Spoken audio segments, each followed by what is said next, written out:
I woke up with a gasp and something ice cold hitting my face. Water. Cold water.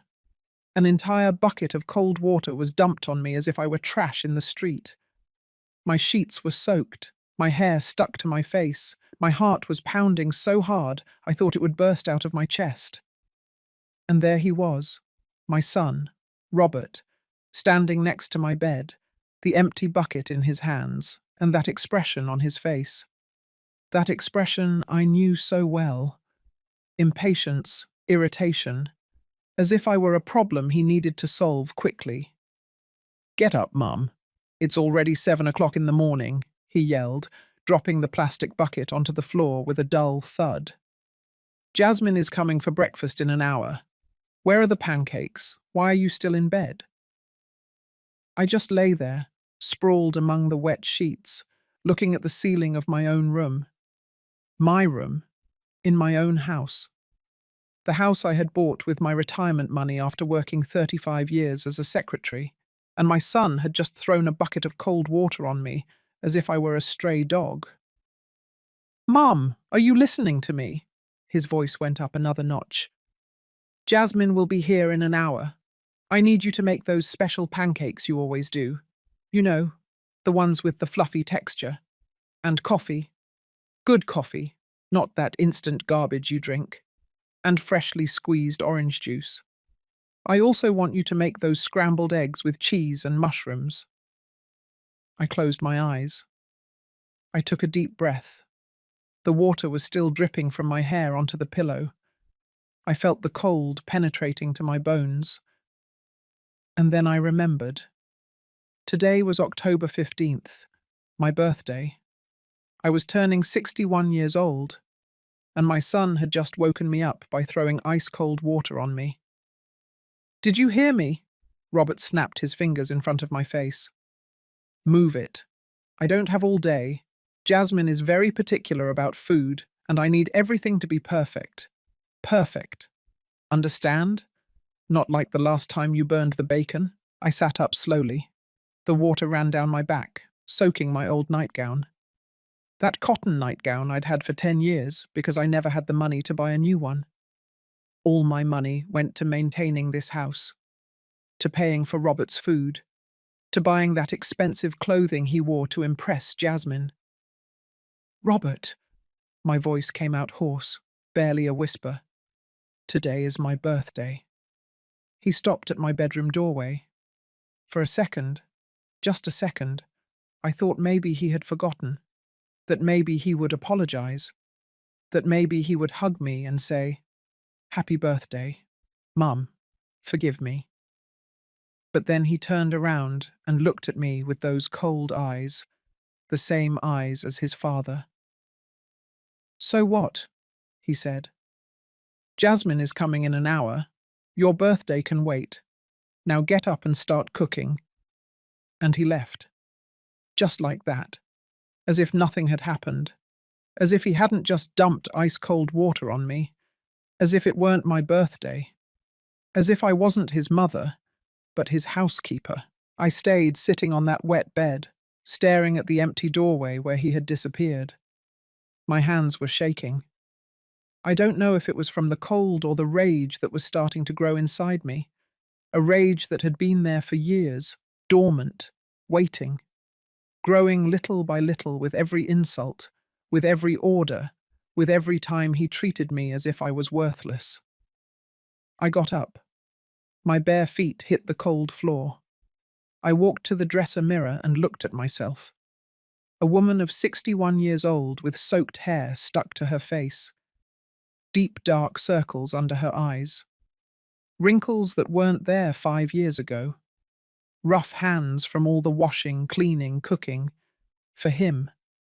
Always for him. From the hallway came his voice again. "Mum, are you up yet? Time is running." I clenched my fists. I closed my eyes. And I breathed. Once, twice, 3 times. I thought about Jasmine, my daughter-in-law, the perfect woman Robert had snagged. Tall, elegant, always with those coral-painted nails and that expensive perfume that left a scent throughout the house for hours. The woman who barely looked at me when she visited, who had never said thank you for a single meal I prepared. And today she was coming for breakfast. At 8 o'clock in the morning. A Tuesday. Since when did Jasmine have breakfast here? She always said my house was too small, too old, too humble for her standards. Something wasn't right. But I didn't have time to think. Robert yelled again from the kitchen, and I, as always, obeyed. I took off the wet nightgown and put on the only clean dress I had, an old grey one with an oil stain on the hem that I could never get out. I tied my still damp hair back in a ponytail and left my room. In the hallway, the water from the bucket had left a trail all the way to the kitchen, as if it were marking the path of my humiliation, and as I walked, following that trail, barefoot and shaking, something inside me began to wake up. Something that had been asleep for too long, but I still didn't know what it was. I still didn't understand that this bucket of cold water would be the last, that this birthday would be the day everything would change, forever. But let me tell you how I got here. How a woman of 61 years old ends up being woken up with cold water by her own son on her birthday. Because this didn't start today. This started a long time ago, maybe too long. It all began 3 years ago when Robert lost his job. Again. It was the fourth company that had fired him in 5 years. It was always the same. Problems with the boss, problems with co-workers, problems with the schedules. According to him, the whole world was against him. It was never his fault. Never. He arrived at my door on a rainy Tuesday with 2 suitcases and that look of a lost boy he always used when he needed something. "Mom, it'll only be for a few weeks," he told me. "Until I get another job. I just need a place to stay." The weeks turned into months. The months turned into years. And I, like an idiot, allowed it. Because he was my son. Because a mother always forgives. Because I thought this time would be different. That this time, he would change. In the beginning, it wasn't so bad. Robert looked for work, or at least that's what he said. He spent hours on his laptop on my living room couch, but the calls never came. The interviews never came.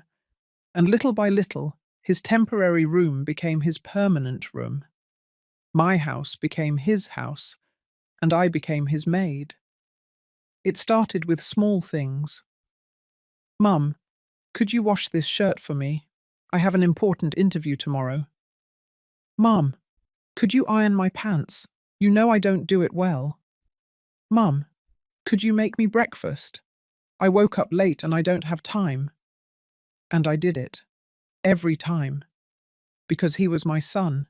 Because I wanted to help him. Because I thought if I supported him enough, he would return to being the sweet boy he once was. That boy who brought me flowers from the garden. That boy who hugged me and told me I was the best mum in the world. But that boy had died a long time ago, and in his place remained this 35-year-old man who treated me worse than a dish rag. Then came Jasmine. Oh, Jasmine. He met her on a dating app. She was a manager at an expensive clothing store at the mall. She had her own apartment, her own car, her own money. Everything Robert didn't have. And somehow, I don't know how, he managed to win her over. The first time he brought her home, I was excited. Maybe a good woman would change him. Maybe love would make him mature. Maybe he would finally move out and I would get my life back. I was wrong. Completely. Jasmine walked into my house with those high heels that made noise on my old hardwood floor. She looked around with that expression. You know the one. That barely disguised look of disappointment. As if my house was too small for her standards. As if my old furniture was a personal insult.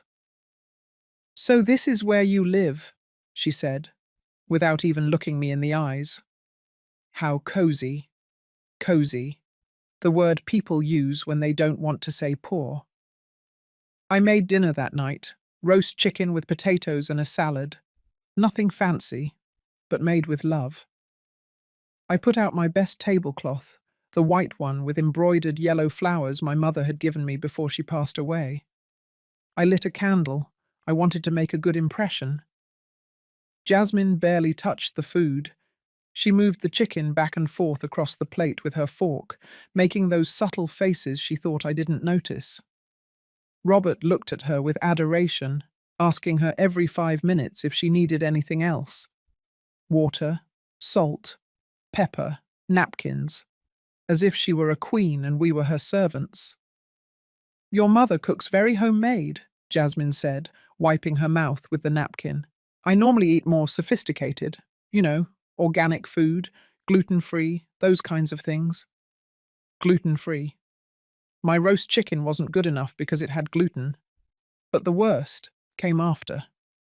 When they went into the living room and I stayed behind doing the dishes, I overheard their conversation. I didn't want to hear. But the walls of my house are thin, and their voices weren't exactly whispers. "I can't believe you still live with your mother," Jasmine was saying. "Robert, you're 35 years old. It's a little pathetic, don't you think?" My heart stopped. I waited for his answer. I waited for him to defend me, to tell her that I had helped him when no one else would, that this was my house and he was my guest. "I know, love," Robert said, "but it's temporary. Besides, she needs the company. She's lonely. I'm doing her a favor by staying here." A favor. Living for free in my house, eating my food, using my electricity, my water, my Wi-Fi. It was a favor he was doing me. I swallowed. I kept washing the dishes, tears mixed with the soapy water, but I didn't allow myself to cry. Not yet. 6 months later, they got married. It was a small wedding.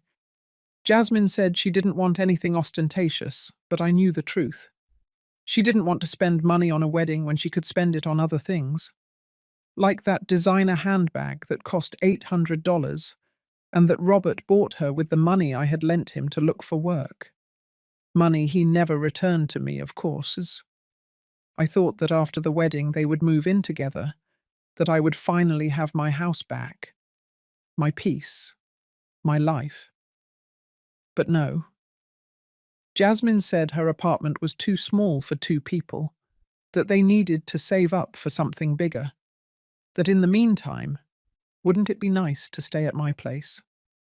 There was enough space, in my 2-bedroom house, where I slept in the small room that had been my sewing room because they needed the main bedroom, the room with the private bathroom, the room with the big closet, my room, the one I had decorated with so much love when I bought this house. And I, like an idiot, said yes. Because Robert looked at me with those eyes, because he told me, "It will only be a few months, Mum." Because Jasmine smiled for the first time and said, "You are so generous, Martha. How lucky Robert is to have a mother like you." Generous, that word they use to manipulate you, to make you feel that if you say no, you are selfish. A bad mother, a bad person. The months passed. 1, 2, 6, 1 year, and nothing changed. Except that every day I became more and more their unpaid housekeeper. I washed their clothes, I ironed Robert's shirts and Jasmine's expensive dresses, I cleaned their room, I changed their sheets. I cooked 3 meals a day because Jasmine was very particular about food and needed different menus every day. "Martha, I don't feel like chicken today," Jasmine would say from the couch, without looking up from her phone. "Could you make fish? But make it salmon, not tilapia. Tilapia is too common." Common, like me, like my house, like my whole life. And the money. My goodness, the money. My retirement pension was $1,200 a month. Sounds like a lot, right? But when you pay the mortgage, the utilities, food for 3 people, Jasmine's whims, Robert's expenses, nothing is left. Absolutely nothing. I stopped buying clothes for myself. I stopped going to the beauty parlor. I stopped buying those little things that made me happy. Those magazines I liked to read on Sundays. That special coffee I drank on Saturday mornings. Those fresh flowers I put on the dining room table. Everything was gone. Everything disappeared. Because Robert needed gas for the car I had given him. Because Jasmine needed that new pair of shoes that cost $250. Because they needed. And I gave, until nothing was left of me. My neighbor Dorothy noticed it first. She lived next door, a 70-year-old woman with more life in her than I had. She was always in her garden, watering her plants, talking to the birds, smiling. One day she found me taking out the trash and looked at me with that worried expression. "Martha," she said softly, "are you okay? You look very thin and tired." I shrugged. I smiled. That fake smile I had perfected over the years. "I'm fine, Dorothy. Just a little busy. Busy being your son's maid." Her words were like a punch. "Forgive me for being direct, but I see you. I see you every day washing his clothes, cleaning his car, carrying grocery bags while he sits inside playing with his phone. That's not normal, Martha." I felt tears burning in my eyes, but I held them back. "He's my son, Dorothy. A mother does what she has to do." "A mother, yes. A slave, no." Dorothy took my hand. "You raised that boy. You gave him everything. But he's not a boy anymore. He's an adult who should be taking care of you, not the other way around." I didn't know what to answer, because she was right, because every word she said was true. But admitting it meant admitting that I had failed, that I had raised a son who used me, who scorned me, who treated me worse than a stranger. "Someday," Dorothy said before leaving, "you're going to have to choose between being his mother or being yourself. And I hope when that day comes, you choose you." That conversation was 2 months ago, and since then, things only got worse. Jasmine started inviting her friends over to my house. They would arrive with their expensive bags and their fake laughter and sit in my living room as if it were theirs. They left dirty glasses on the table. They threw crumbs on the couch. They stained my cushions with their makeup. And I cleaned up after them like an invisible shadow. Once one of her friends called me over. She called me thinking I was the housekeeper. "Excuse me," she said, snapping her fingers. "Could you bring us more coffee? And make sure it's hot this time." I stood there, with the empty tray in my hands, looking at her, waiting for Jasmine to defend me, to say, "She's not the maid, she's my mother-in-law." But Jasmine only laughed, that soft, fake laugh. "Oh, Martha is always happy to help. Right, Martha?" And I nodded, as always, like the fool I was. Robert was worse. Every day he found new ways to humiliate me. If the food wasn't exactly how he wanted it, he would throw it in the trash in front of me. "This is horrible, Mum. How do you expect Jasmine to eat this garbage?" If his clothes weren't perfectly ironed, he'd throw them on the floor. "Do it again. And this time, do it right." He never yelled at me when Jasmine was around. Oh no. In front of her, he was the perfect son. Affectionate. Attentive. "Thanks for dinner, Mom. It's delicious." But as soon as she left for work, his mask fell, and I saw the monster I had created. I stopped celebrating my birthday 3 years ago. The last one I celebrated, Robert didn't even remember. He spent the whole day in his room playing video games. When he finally came out at 9 o'clock at night and saw me with a small cake I had bought myself, he said, "It's your birthday? Oh, well, happy birthday, I guess. Is there anything for dinner?" That year I cried myself to sleep, and I promised not to expect anything from him again.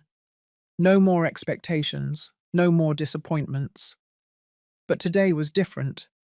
Today I had turned 61 years old, and today, for the first time in 3 years, I had woken up with a small hope. Maybe, just maybe, Robert would remember. Maybe he would give me a hug.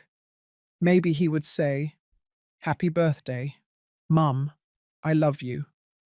And instead, he woke me up with a bucket of cold water, on my birthday, demanding that I cook to impress his wife, as if I were nothing, as if I were worthless.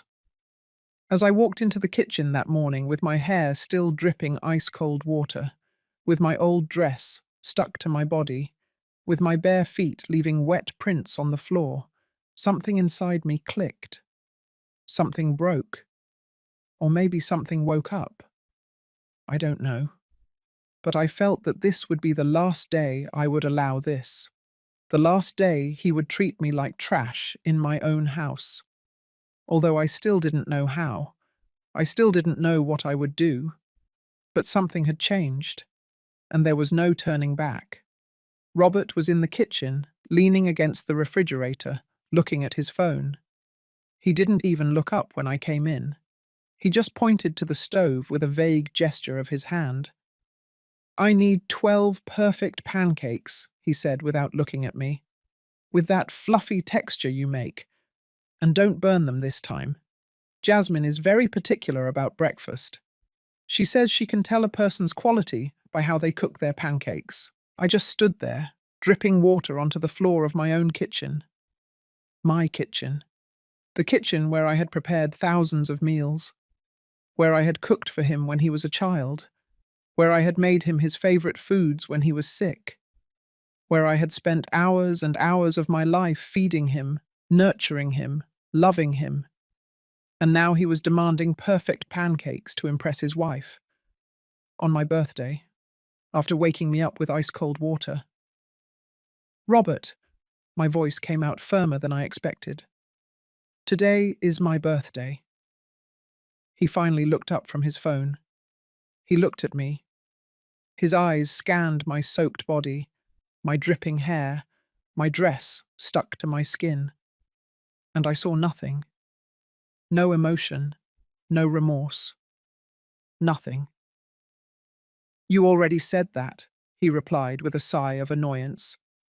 "And I already told you that your birthday can wait." "Jasmine is coming in." He looked at his watch. 52 minutes, so move it."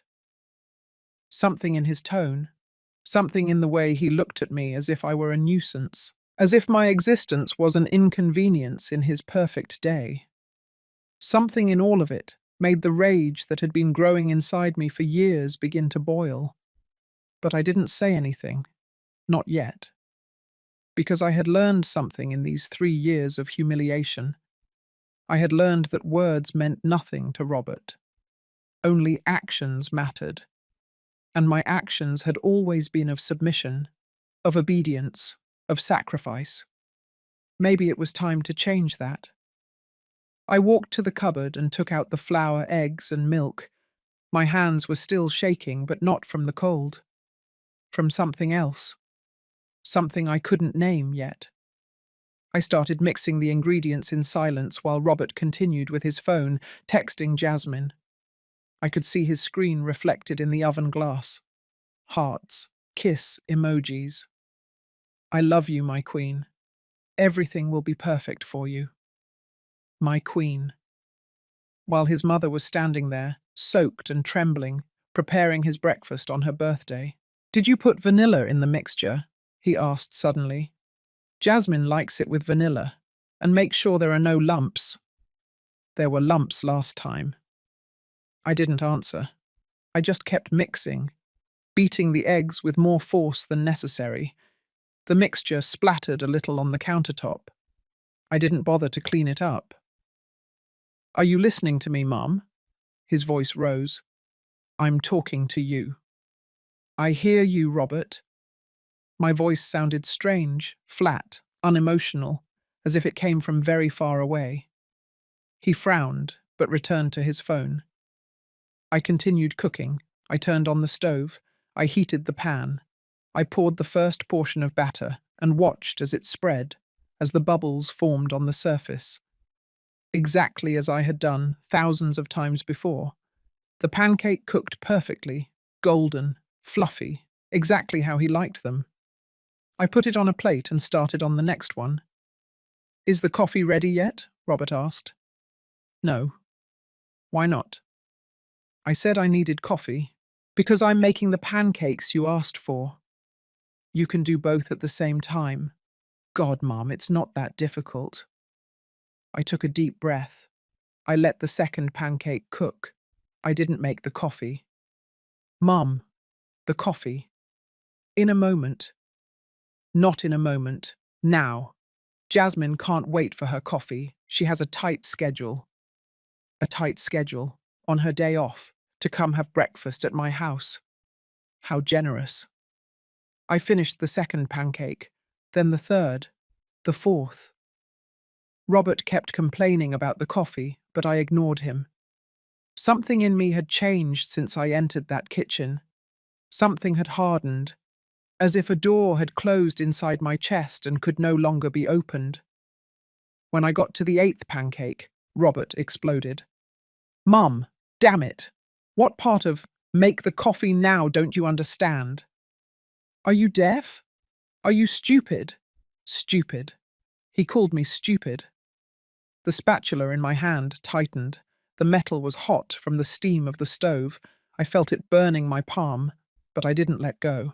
The pain was almost comforting, real, tangible, unlike everything else in my life, which felt like a nightmare I couldn't wake up from. I'll make you the coffee, I said finally, my voice still flat, when I finish the pancakes. Don't talk to me like that. I'm your son. You owe me respect. Respect. That word, coming from the man who had woken me up with cold water, who had called me stupid, who lived in my house for free, who treated me like garbage. I finished the 12 pancakes in silence. I stacked them on a plate like a perfect tower. Golden, fluffy, not a single flaw, exactly as he wanted them. Then I prepared the coffee. Expensive coffee that I had bought with my pension. Coffee that I never drank because it was too expensive for me. The eggs, Robert said, looking at his watch. 35 minutes left. I need the scrambled eggs with cheese and mushrooms, and the orange juice. And set the table. Use the good tablecloth. The good tablecloth. The white tablecloth with embroidered yellow flowers my mother had given me. The last gift I received from her before she died. The tablecloth I kept for special occasions, for important days. The good tablecloth. I repeated, for a normal breakfast. It's not a normal breakfast, Mum. It's important. Jasmine is important. And I need everything to be perfect. Jasmine is important.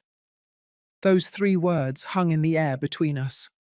Jasmine is important. Not you are important, Mum. Not, thank you for doing all this, Mum. Not happy birthday, Mum. Sorry I woke you up with cold water. Jasmine is important. And I wasn't. That was the message. That was the message I had been receiving for 3 years, but today, finally, I heard it clearly. I took the tablecloth out of the drawer. I spread it over the dining room table carefully. My hands were still shaking, but now it wasn't from cold or rage. It was from something else. Something that felt like waking up after a very long dream, or maybe like slowly dying inside. I made the eggs, mushrooms cut into thin slices, grated cheese melting in the pan. The smell filled the kitchen, a delicious smell that normally would have made me feel proud. But today I felt nothing, just emptiness. I squeezed the oranges, 6 oranges for 1 glass of fresh juice. My hands ached from the effort, but I continued. I put everything on the table. The pancakes, the eggs, the coffee, the juice, cloth napkins I had ironed yesterday, shiny cutlery I had polished the day before. Everything perfect, everything beautiful, like an altar for the goddess Jasmine. Robert inspected the table with a critical eye. He moved the plate of pancakes 2 inches to the left. He adjusted the position of the coffee cup. He folded the napkin a different way. "Flowers are missing," he said finally. "Go to the garden and cut some flowers. Put them in that vase. The glass one, flowers." He wanted flowers. The last flowers left in my small garden. The flowers I cared for. The only beautiful things I had left. Robert, those flowers. "Now, Mum, Jasmine will be here in 20 minutes. I went out to the garden barefoot. The grass was wet with the morning dew. My feet sank into the cold earth. I looked at my flowers. Roses, daisies, lilies. I had planted them 2 years ago, when I still had hope, when I still thought that maybe things would get better. I cut the best ones, the prettiest ones. I felt every cut as if I were cutting pieces of myself. I brought them inside. I put them in the glass vase. I placed them in the center of the table. Perfect. Everything was perfect. For her, never for me. Robert looked at the table one last time. He nodded with satisfaction, and then went to his room to change. I stayed standing there, looking at all that perfect food, all that effort, all that work, to impress a woman who barely looked at me, to satisfy a son who treated me like trash. I looked at myself in the reflection of the kitchen window. I still had wet hair, the wrinkled grey dress, no makeup, no shoes. I looked like a homeless person in my own house, while my son was getting ready in my room to receive his wife in my dining room with my food. Something inside me kept growing, that feeling that had started with the bucket of cold water, that silent rage that boiled so slowly I almost didn't feel it. But it was there, growing, expanding, filling every empty space inside my chest. I heard footsteps in the hallway. Robert came out of the room. He had completely changed. New pants that I had bought him last week with my pension, ironed shirt that I had ironed yesterday, shiny shoes that I had cleaned the day before yesterday. He looked good, handsome, presentable, like a successful man who had his life together. The perfect lie. He looked at himself in the hallway mirror. He fixed his hair. He sprayed on that expensive cologne that Jasmine had given him. Then he turned to me. "Mum, go change. You can't look like that when Jasmine arrives." I blinked. "Excuse me." "You're a mess. Wet hair. That awful dress. You look like a—" He stopped. "Just go change. Put on something presentable. This is the only clean dress I have. And whose fault is that? You should do laundry more often." "You should do laundry more often." As if I didn't spend half my life washing his clothes. As if the washing machine wasn't running day and night with his shirts, his pants, Jasmine's blouses, their sheets, their towels. As if my own clothes weren't always the last on the list. What was left over? What was never a priority? "Then I'll stay like this," I said. His face turned red. "No, you can't. Jasmine is going to think we're poor or something." "We are poor, Robert. Or at least I am. Because all my money goes to supporting you two." The words came out before I could stop them. And as soon as I said them, I saw his expression change, from surprise to fury in 1 second. "How dare you?" he hissed, approaching me. "After everything we've done for you. We give you company. We make you feel useful. And this is how you thank us? By complaining." Company. They were giving me company, as if I were a lonely old woman who should be grateful that they were using me as their personal maid. Robert, Not another word, he interrupted me. Go to your room, comb your hair, wash your face, and don't come out until you look presentable. I'm not going to allow you to ruin this breakfast with your attitude. My attitude. My attitude was the problem, not the fact that he had woken me up with ice-cold water, not the fact that he had called me stupid, not the fact that he had forgotten my birthday. Again, my attitude. But I didn't argue. I didn't have the energy. Not anymore. I walked to my small room, the one that had been my sewing room. I closed the door behind me. I sat on the bed. The sheets were still wet from the water. Everything smelled of dampness and defeat. I looked at myself in the small mirror over my dresser. 61 years old. When I had imagined this age, I thought I would be travelling, maybe with friends, visiting those places I always wanted to see, enjoying my retirement, living, truly living. Instead, I was here, in a room the size of a closet in my own house, hiding like a criminal, waiting for my son to give me permission to come out, to exist in my own space. I took off the wet dress. I searched my closet. Old clothes, worn clothes, clothes I had owned for years because I never had money to buy anything new. I finally found a dark green sweater that didn't have stains and a pair of black pants. I put them on. I combed my wet hair as best as I could. I put a little cream on my face. I didn't have makeup. I had stopped using it 2 years ago when I ran out and couldn't buy more. I looked at myself again in the mirror. Presentable. That was all I could achieve. Presentable to receive the woman who had taken my house, my son, my life. Then I heard the doorbell. The sound echoed throughout the house. My heart started beating faster. I didn't know why. It was just Jasmine. I had seen her hundreds of times. But something about this moment felt different, as if something important was about to happen, as if the universe was holding its breath. I heard Robert running toward the door, his voice cheerful, fake. My love, I'm so glad you got here. But then I heard another voice, Jasmine's voice. And it didn't sound happy. It didn't sound excited about the perfect breakfast that awaited her.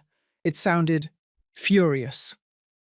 "What are you doing here?" she yelled. Her voice was so loud I could hear it clearly from my room. "And why are you in your underwear?" Silence. A silence so heavy I could feel it pressing against the walls of the house. "Jasmine, I can explain." Robert's voice sounded small, scared. "Explain what? That you lied to me? That you said you lived alone in an apartment? That all this crap about being a regional manager was a lie?" My heart stopped. Regional manager? What was she talking about? I got up from the bed. I walked to the door. I opened it a crack. I could see the hallway. I could see the entrance. And what I saw took my breath away. Jasmine was at the door with a suitcase in her hand, dressed in an elegant suit, high heels, perfect makeup. But her face was red with fury, and Robert was standing there, in his underwear. Only in his underwear, because he had gone to change and had obviously taken off his pants to put on others when he heard the doorbell and ran without thinking. "Jasmine, wait. Let me explain." Robert tried to take her hand, but she pulled away. "Don't touch me. I came here because I needed to pick up the last things from your office, because we're getting divorced. Remember? The divorce I filed for 3 months ago. The divorce that finally became official last week." The world stopped spinning. Divorcing. 3 months ago. Last week. And he never told me anything. "But I thought we could talk," Robert said, his voice breaking. I thought if I invited you for breakfast, if we talked, invite me for breakfast, to your mother's house where you live like a parasite. Robert, I filed for divorce because you're a liar, because you said you had an important job when you've actually been unemployed for 3 years, because you spent all my savings on junk, because you're a 35-year-old boy who lives with his mum and treats her like trash. Every word was like a knife, not for me, for him. And I was there, hidden behind my door, listening to his world of lies crumble. I didn't. She's not. Things aren't how you think, Robert stammered. No? Then tell me, Robert, where is that apartment you supposedly rented? Where is that regional manager job? Where are those business trips you said you took? Jasmine laughed. A bitter laugh. Let me guess.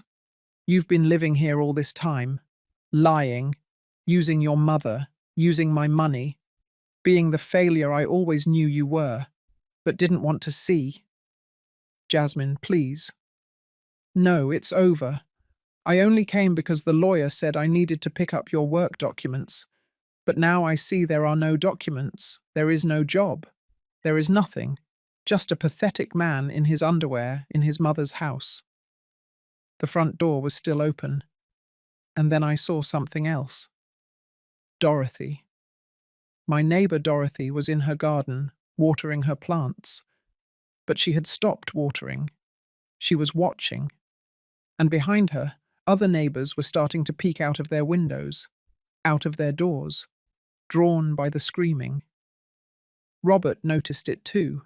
He looked around. He saw the faces. He saw the stares. His face turned white. Close the door, he hissed at Jasmine. People are watching. So what? Are you ashamed that they know the truth? Good.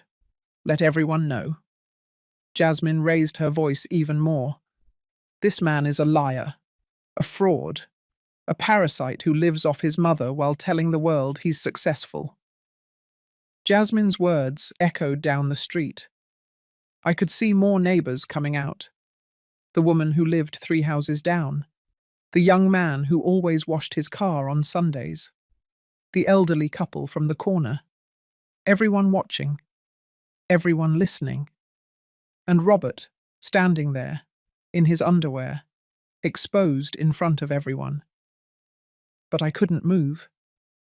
I was still behind my door, processing what I had just heard. Divorced. 3 months ago. It became official last week. And he never told me anything. Never. He made me cook for her. He made me clean for her. He made me prepare this house, this perfect breakfast.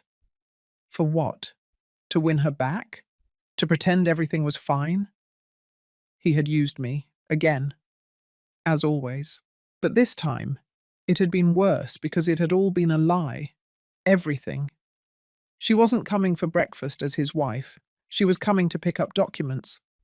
She was coming because the lawyer had asked her to. And he had put on this whole show. He had woken me up with cold water. He had humiliated me. He had yelled at me. All for a lie.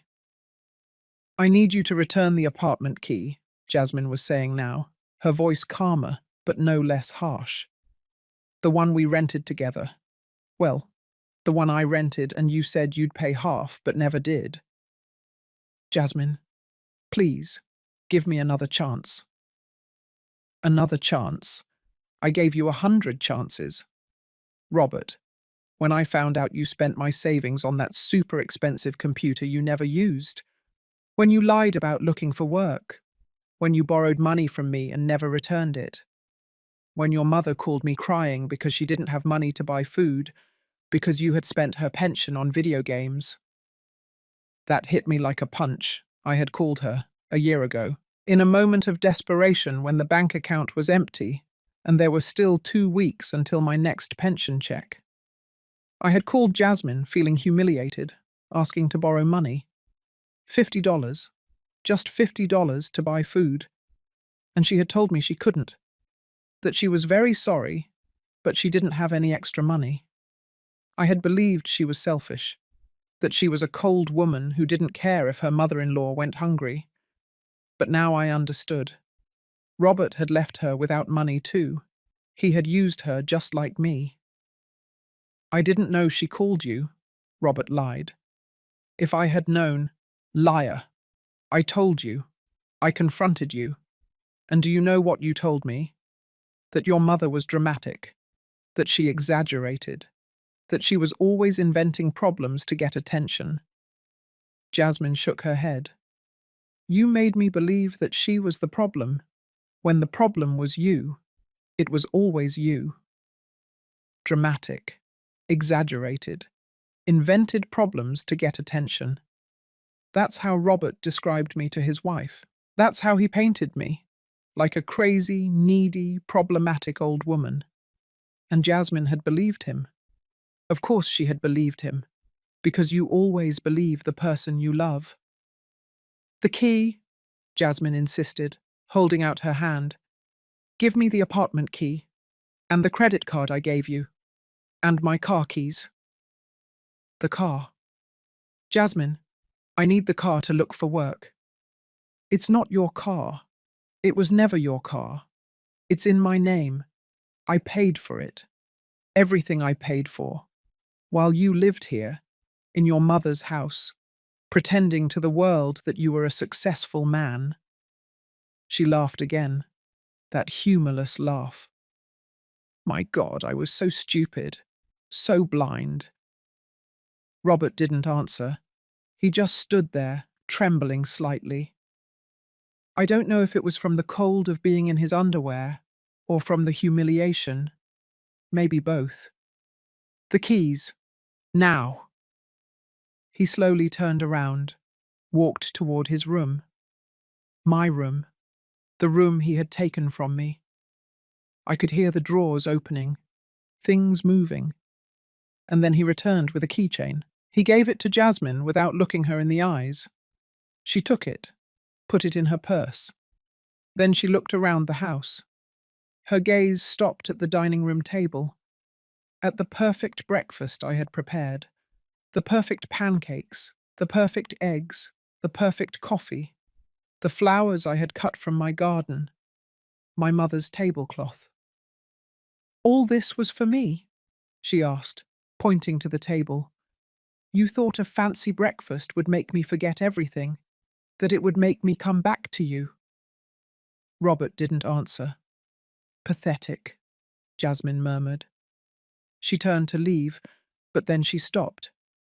She looked toward the hallway, toward where I was hiding behind my door, and for a second, our eyes met. I don't know how she saw me.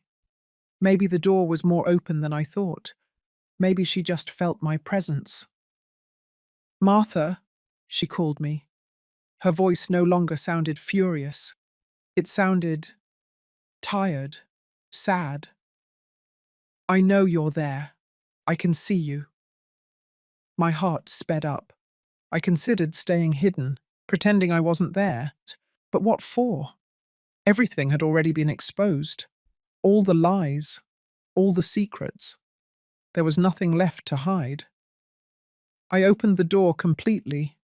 I walked into the hallway. I walked toward the entrance where Jasmine was still standing with her suitcase. Robert looked at me with panic in his eyes, as if he was begging me not to say anything, not to embarrass him further. But I didn't look at him. I looked at Jasmine. I'm sorry, she said, and she sounded sincere. I'm so sorry for everything you've been through with him. I'm sorry I didn't realize sooner. I'm sorry I believed his lies about you. The tears started pricking my eyes, but I didn't let them fall. Not yet. When I married him, I thought he was a good man, Jasmine continued. I thought he just needed support, that if I loved him enough, he would change, he would get better. But he doesn't change, does he? He just gets worse. He uses you more. He consumes you more, until there's nothing left of you.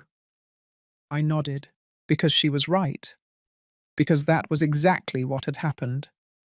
He had consumed me, little by little, day after day, until there was nothing left of the Martha I used to be, just a shadow, a maid, an invisible woman in her own life.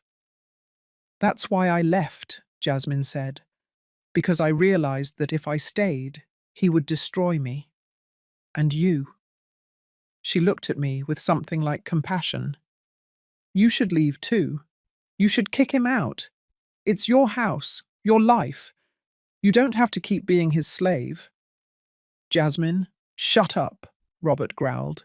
You don't know anything. She's my mother. She has an obligation to take care of me, to help me. Obligation. There was that word again, as if having brought him into the world condemned me to serve him forever, to sacrifice myself for him no matter how much he hurt me, no matter how much he destroyed me. She doesn't have any obligation, Jasmine said firmly. No more than the obligation you had to be a good son, to treat her with respect, to take care of her in her old age instead of using her. She turned to me again. Martha, please, don't make the same mistake I did. Don't waste any more years of your life with someone who doesn't value you. Because believe me, he is never going to change. He's just going to take and take until there is nothing left of you. And then she left. She walked toward the street where her car was parked. A nice car, new, bright red. The car Robert had pretended was his. The car she had arrived in to visit me so many times, letting me think my son was successful, that he was doing well, that he had achieved something in his life. All lies, all an act. And I had been the only one foolish enough to believe them. The neighbors were still watching. Dorothy signaled to me with her hand. A silent question. Are you okay? I didn't know how to answer. Was I okay? No, I wasn't. I hadn't been okay in 3 years. Maybe longer. Maybe I had never been okay, and I was only realizing it now. Robert slammed the door shut. The sound echoed throughout the house. He turned around and looked at me, and in his eyes, I saw something I had never seen before. Fear. Real, pure fear. Because his world had just collapsed. His wife was gone forever. The neighbors now knew the truth, and I, his mother, the only person he had left, was standing there looking at him with an expression he didn't recognize. Mum, he started, his voice trembling. Mum, I can explain everything. Jasmine is crazy. She's making things up. I was going to tell you about the divorce, but I didn't want to worry you. I wanted to protect you. Protect me. Another lie. Another manipulation. Mum, say something, please. But I didn't say anything. Because for the first time in 3 years, maybe in my whole life, I didn't have words. I only had clarity. A cold, sharp clarity, like the ice-cold water that had woken me up this morning. A clarity that showed me exactly what my life was, what I had allowed it to become, and what I needed to do about it. I walked toward the dining room table, toward that perfect breakfast I had prepared while trembling from cold with wet hair. The perfect pancakes stacked like a tower, the fluffy eggs with melted cheese, the aromatic coffee, the freshly squeezed orange juice, the flowers from my garden in the glass vase. My mother's tablecloth spread out with such care. Everything perfect, everything beautiful, everything useless. I took one of the pancakes with my hand. It was still warm. I held it for a moment, feeling its fluffy texture between my fingers. That pancake I had made with so much care. That pancake that was supposed to impress a woman who was no longer his wife. That pancake that represented everything I had been to him during these 3 years. A tool, a means to an end. Nothing more. And I threw it in the trash. Just like that. Without ceremony, without drama. I just dropped it into the wastebasket next to the table. What are you doing? Robert's voice sounded sharp, almost hysterical. I didn't answer. I took another pancake. I threw it. Broken. And another. The 12 perfect pancakes ended up in the trash, then the eggs. I scraped them from the plate directly into the bin. The coffee. I poured it down the sink. The juice, too. Everything. Every single thing I had prepared with my tired hands and my broken heart. Mom, what the hell are you doing? It took me effort to make you prepare all that.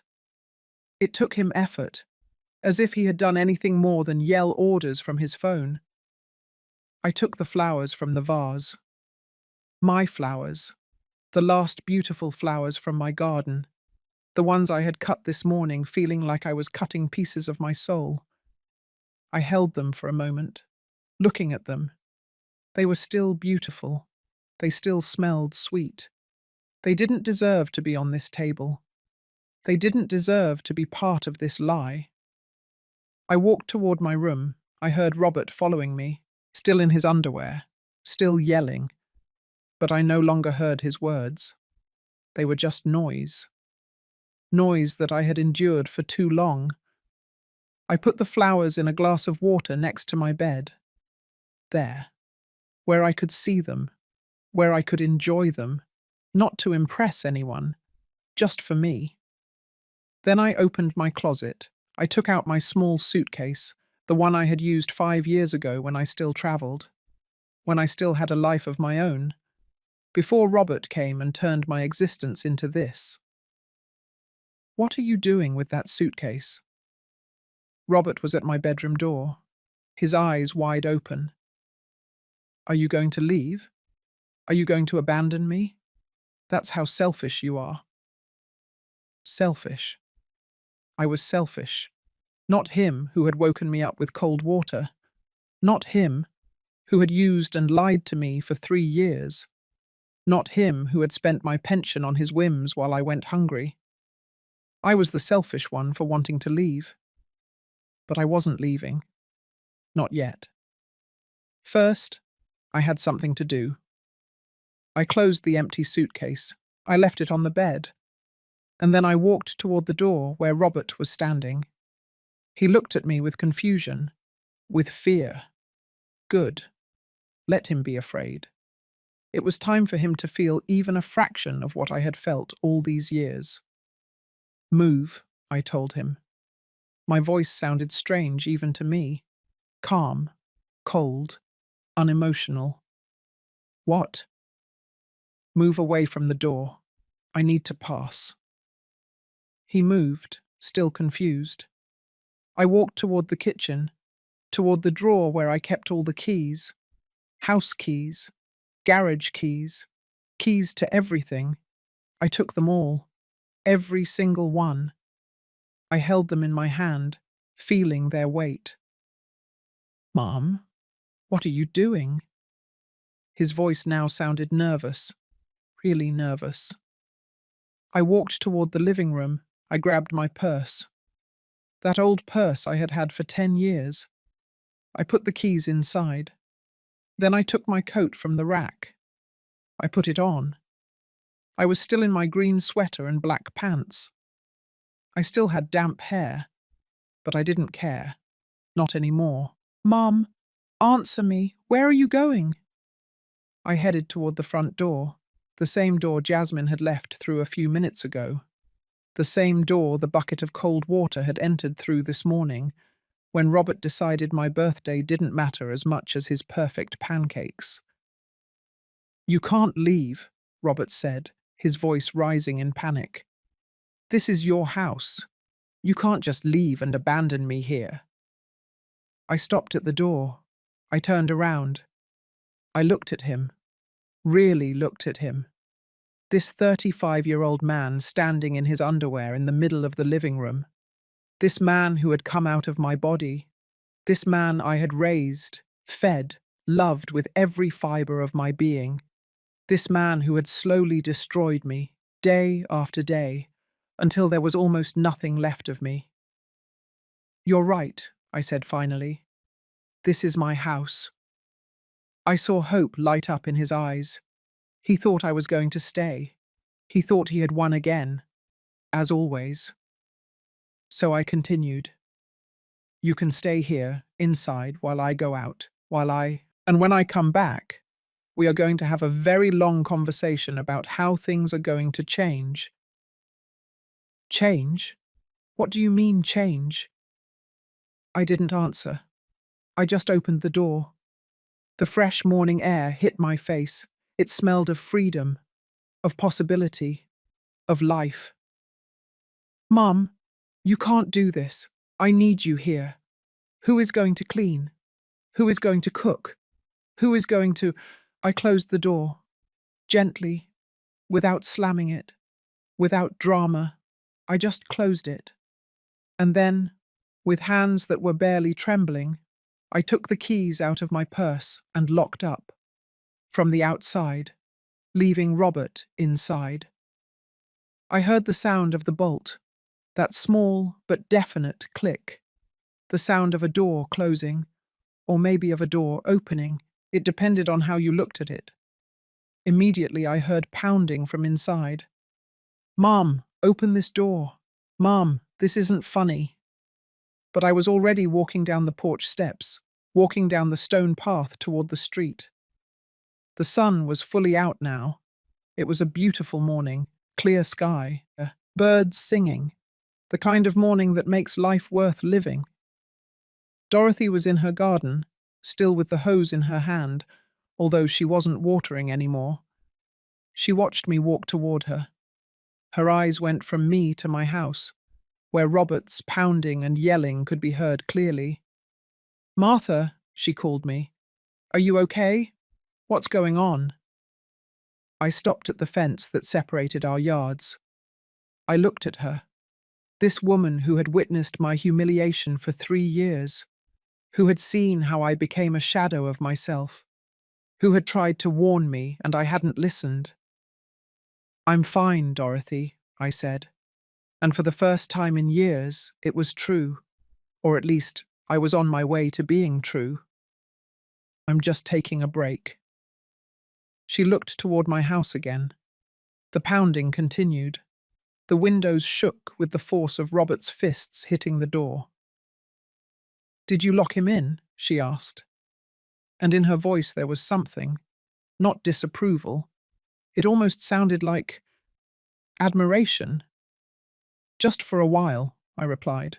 "He needs to learn that this is my house, not his." A slow smile spread across Dorothy's face. "Do you know what day today is, Martha?" "My birthday." "Your birthday," she repeated. 61 years old.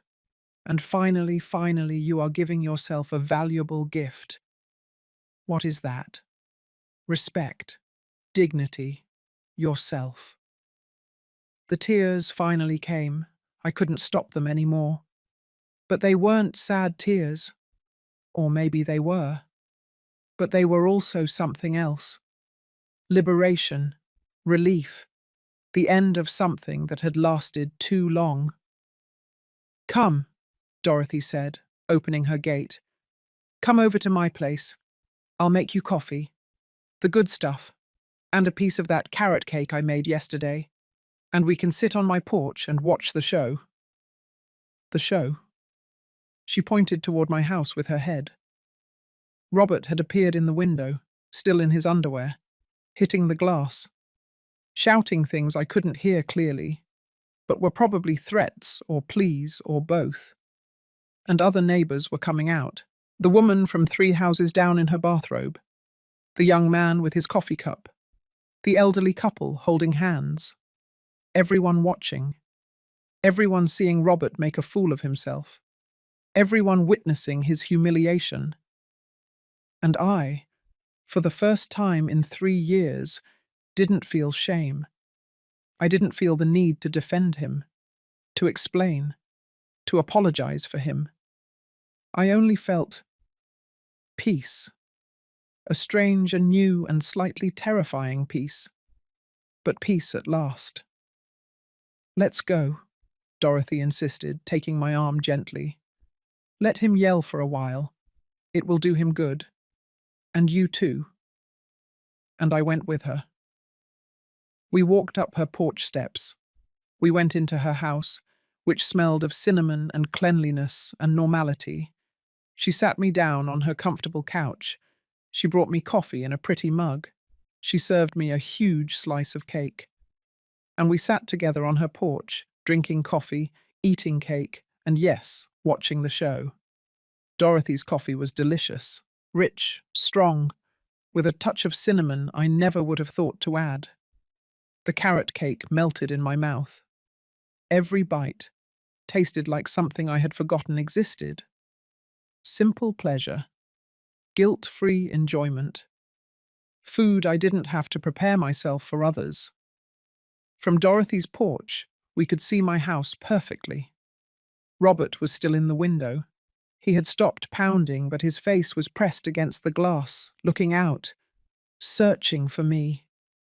When he saw me sitting on Dorothy's porch with my coffee and my cake, his expression changed from panic to fury. He started shouting something. I couldn't hear the exact words, but the message was clear. "Get back here! Open this door! How dare you!" "How long do you plan to leave him there?" Dorothy asked, taking a sip of her coffee. "I don't know," I admitted. "I've never done anything like this before." "Well, it's time you start." Dorothy looked at me with those wise eyes that only come with 70 years of life. "Do you know what the problem with being too good is, Martha? People mistake it for being weak. They think they can do whatever they want with you because you're always going to forgive. You're always going to give in. You're always going to put their needs before yours." "He's my son," I said, although the words sounded hollow even to me. "And you are his mother, not his slave. There is a difference." Dorothy put her mug down on the small table between us. "My son lived with me for a while too. After his divorce, I thought it would be temporary. 6 months, maybe. It turned into 2 years. And in those 2 years, I saw how he started treating me like his maid. Not as badly as Robert treats you, but enough. Enough so that one day I realized that if I didn't do something, I would spend the rest of my life serving an adult man who should be taking care of himself." "What did you do?" "I kicked him out," she said so simply, as if it were the most obvious thing in the world. "I gave him 30 days. I told him, 'You are my son and I love you, but this is my house and my life, and I need you to find yours.' He cried. He yelled at me. He told me I was a terrible mother. But he left. And do you know what happened next?" I shook my head. "He became a man. He found a job. He rented an apartment. He met someone new. He rebuilt his life. And now, 5 years later, he comes to visit me every Sunday. He brings me flowers. He takes me out to dinner. And he thanks me. He thanks me for forcing him to grow up, for loving him enough to let him fall and learn to stand up on his own." "Robert isn't like that," I said. "He will never thank me. He will never understand." "Maybe not. Maybe so. But that's not what's important, Martha. The important thing is not whether he changes. It's whether you change. If you take back your life, your dignity, your house, your peace." I took another bite of cake. I chewed slowly, letting Dorothy's words settle inside me. She was right. Of course she was right. But knowing she was right and acting on it were two different things. More neighbors had come out now. Some pretended to do things, watering plants that didn't need water, checking the mailbox for the 3rd time, washing cars that were already clean. But everyone was looking toward my house, toward Robert in the window. The rumors must already be running through the whole street. The scene with Jasmine, the screaming, Robert in his underwear. And now this. The mother who had finally said enough. My phone rang in my purse. I took it out. It was Robert. Of course. I let it ring. It rang 4 times before going to voicemail. Then it started ringing again. I turned it off. Well done, Dorothy said. It's going to get worse when you go back. Probably. But you're no longer the same woman who left that house half an hour ago. Something changed, right? I can see it in your eyes. She was right. Something had changed. That bucket of cold water this morning, Robert's lies, Jasmine's words. Everything had converged in this moment.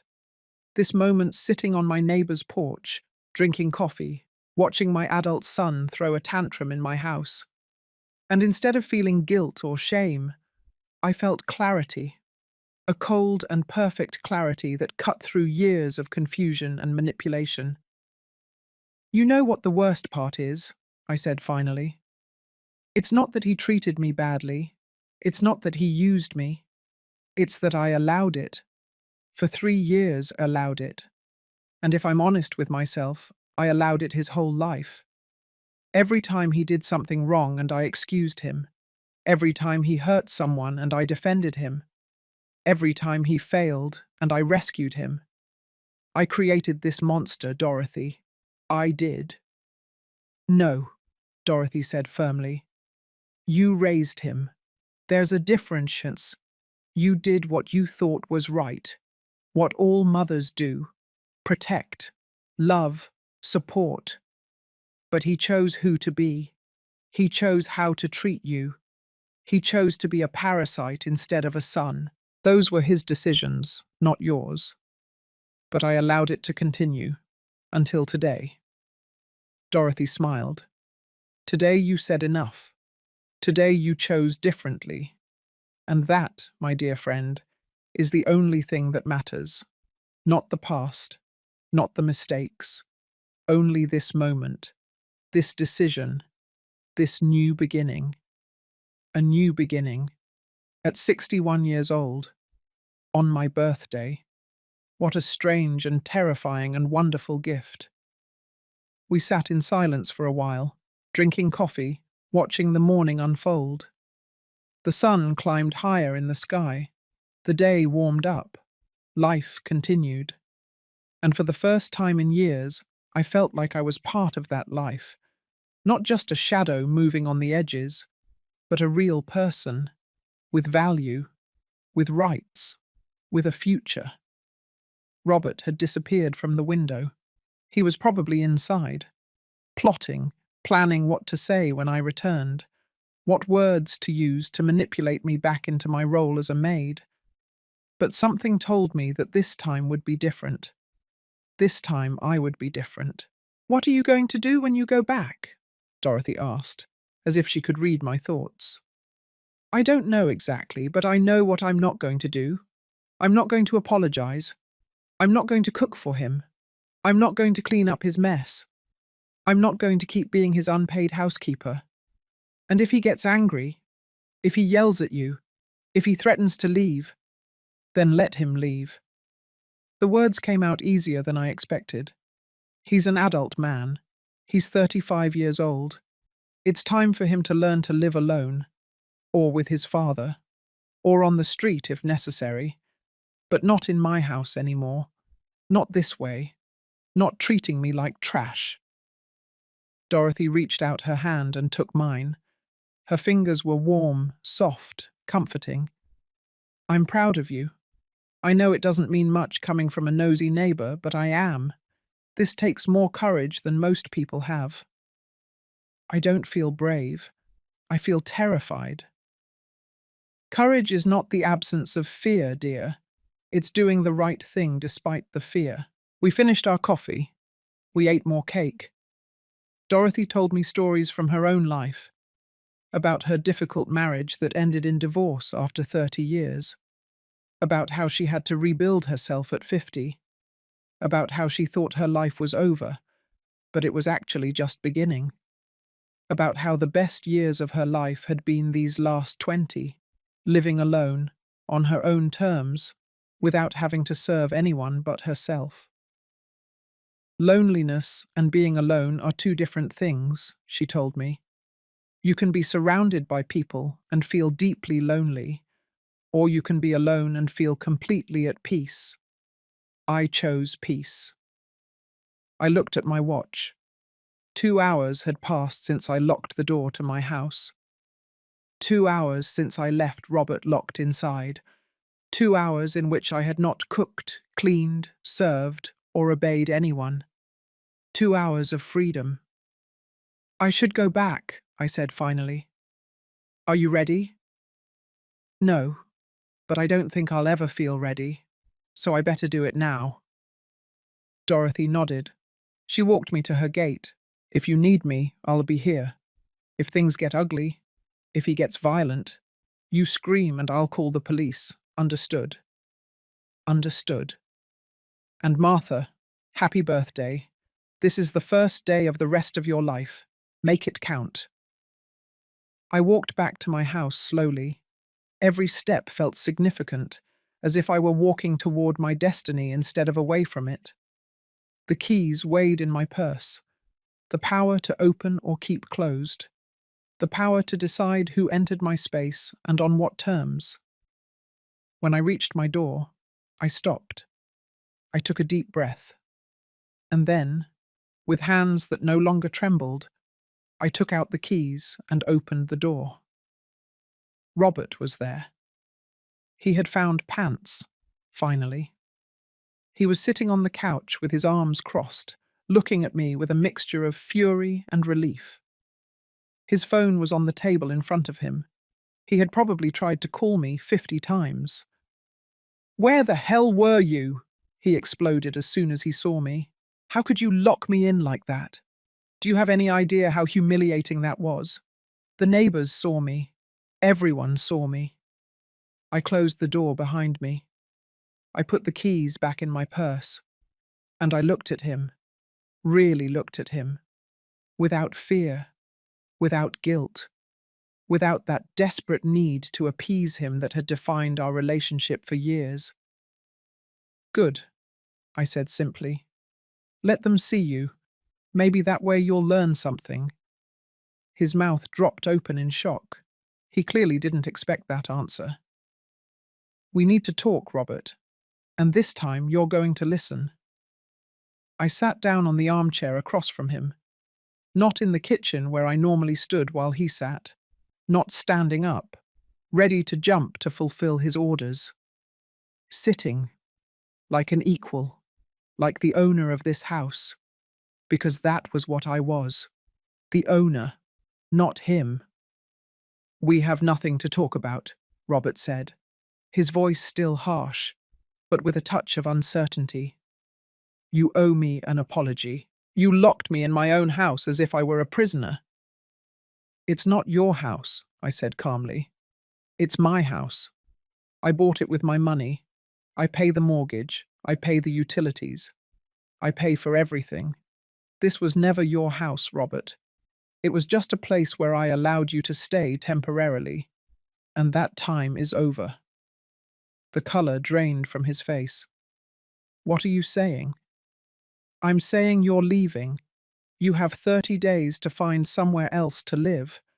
And during those 30 days, things are going to be very different here. You can't kick me out. I'm your son." "Exactly. You're my son. Not my owner. Not my boss. Not the man of this house. My son. A son who owes me respect and hasn't shown it in 3 years." He stood up, pacing back and forth. "This is because of what Jasmine said, isn't it? She filled your head with lies. She always hated me. She always tried to turn you against me. Jasmine told me the truth you never had the courage to tell me, that you're divorced, that you've been living here making up lies about your life, that you used me to maintain your farce. I was going to tell you." "When? After another 3 months? Another 6? Never." My voice rose for the first time. "You woke me up with cold water, Robert. On my birthday. You yelled at me. You insulted me. You made me prepare an elaborate breakfast for a woman who is no longer your wife. And all for what? To feed your fantasies? To make me an accomplice to your lies? I was trying to fix things with her. I needed your help. No, you needed a free maid, as always. I stood up as well, confronting him. Do you know what Jasmine told me? That I called her asking to borrow money a year ago. $50 to buy food because you had spent all my pension. And you told her I was dramatic, that I exaggerated, that I invented problems. You painted me as a crazy liar in front of your wife. I didn't. That's not what happened. Yes, it is. That's exactly what happened.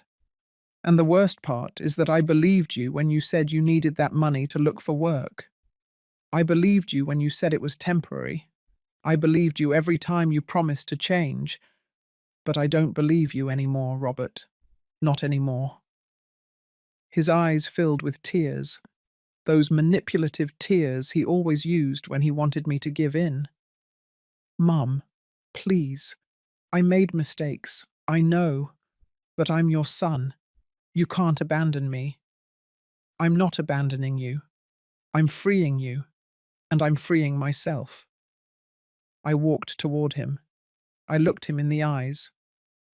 For 3 years I have served you. I have given you everything.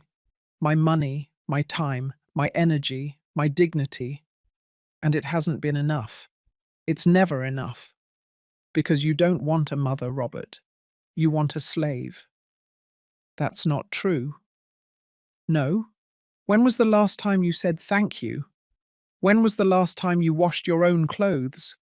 That you cooked your own food? That you cleaned up your own mess? I waited. He didn't answer. Exactly. Never. Because in your mind, that's my obligation. Because I'm your mother, I must serve you forever. Mothers take care of their children. It's natural. Sons also take care of their mothers, especially when mothers get older. But you have never taken care of me, not for a single day. You have only taken, and taken, and taken, until there is nothing left of me. He dropped onto the couch again, his head in his hands. What am I supposed to do? I don't have a job. I don't have money. I have nowhere to go. Then find them. You have 30 days. That's more than most people would have. Use that time wisely, and if you don't find anything in 30 days, then you'll have to figure something out. Because in 30 days, I'm changing the locks, and if you're still here, I'm calling the police. He raised his head sharply, his eyes full of disbelief. You wouldn't do that. You're not like that. I wasn't like that. But the woman I was died this morning, when you threw that bucket of cold water on me, when you forgot my birthday again, when you called me stupid. That woman who put up with everything, who forgave everything, who sacrificed herself for you no matter the cost, that woman no longer exists. And in her place there is someone new, someone who finally understood that loving you doesn't mean destroying myself. Silence. A silence so heavy I could feel it pressing against my chest. But it wasn't an uncomfortable silence, it was a liberating silence. During these 30 days, I continued, you are going to live here under my rules. You will wash your own clothes, you will cook your own food, you will clean up your own mess, you will pay $300 a month for the room, and you will look for work, every day. If I can't see that you are making a real effort, the 30 days become 15. Understood? I don't have $300. Then sell something. That expensive computer you bought with my money, those video games. Find a way, because I am no longer going to subsidize your life. He stared at me as if I were a stranger. And maybe I was. Maybe the mother he knew really had died this morning. I got up and walked toward my room. I closed the door behind me. I sat on the bed. The flowers I had put in the glass were still there, beautiful and fragrant. I looked at the flowers. They were just flowers, but they represented something bigger.